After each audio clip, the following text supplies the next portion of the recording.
Welcome, lucky kids too. The stubborn hunter. One evening, a hunter caught a little rabbit.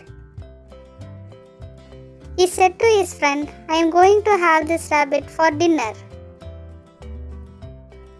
Just as he lifted his knife, the rabbit wiggled free, landed on his foot.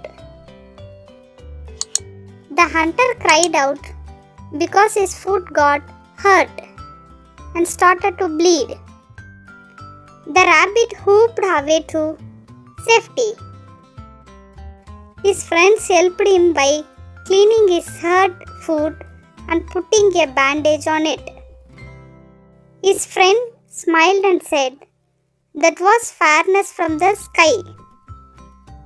After the day, the hunter decided to never hunt animals again.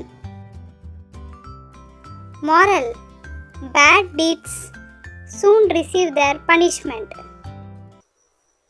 Thanks for watching. Like, share and subscribe to my channel.